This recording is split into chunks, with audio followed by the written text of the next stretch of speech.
Do'stlar,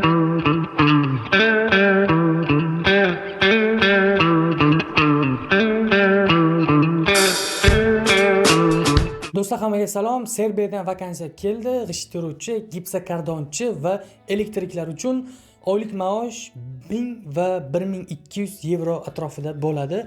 Bu vakansiya haqida batafsil ma'lumot berishimni oldin siz albatta meni YouTube kanalimga obuna bo'ling, qo'ng'iroqchani bosing va like bosib qo'ying, kommentariyada o'zingizning fikringizni qoldiring. Bo'ldi.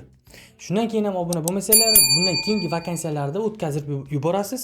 Masalan, o'tgan yil Angliyaga mavsum ichi vakansiya ochilganda men 4 ta 5 ta video qildim va ko'pchilik suhbatdan o'tishdi va job offer ham olishdi hozir приглашение. Men buni tekinga o'rgatyapman. Like bosing, qo'ng'iroqcha, obuna. Bo'ldi do'stlar, qayta so'ramayman. Boshlaymiz.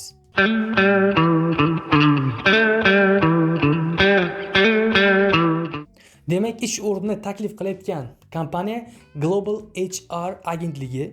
Litsenziya raqami 661 953. Berilgan sana 12.03.2025.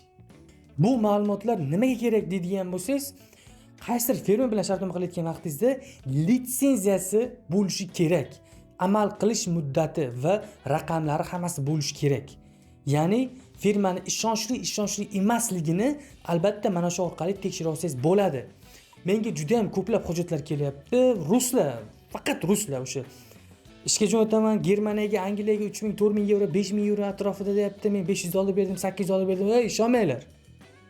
Ishonmanglar. Men 99% tekshirgan hujjatlarimda hammasi falshiy bo'lib chiqqan. Juda rasvo hujjatlar. Iltimos ishonmanglar.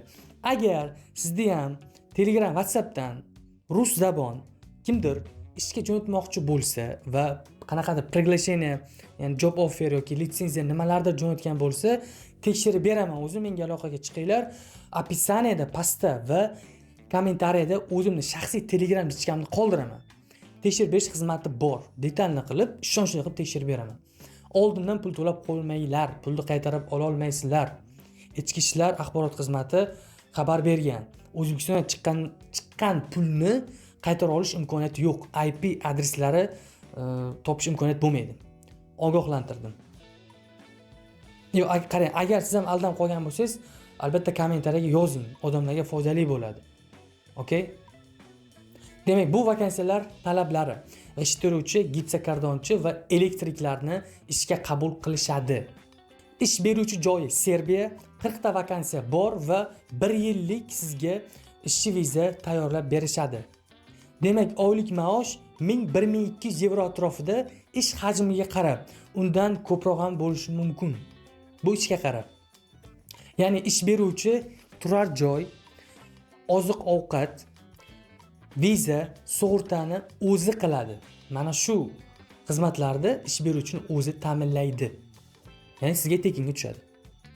Shoshiling do'stlar, ish beruvchi bilan suhbat 2026-yil 28-fevralgacha bo'lib o'tadi Andijon shahrida.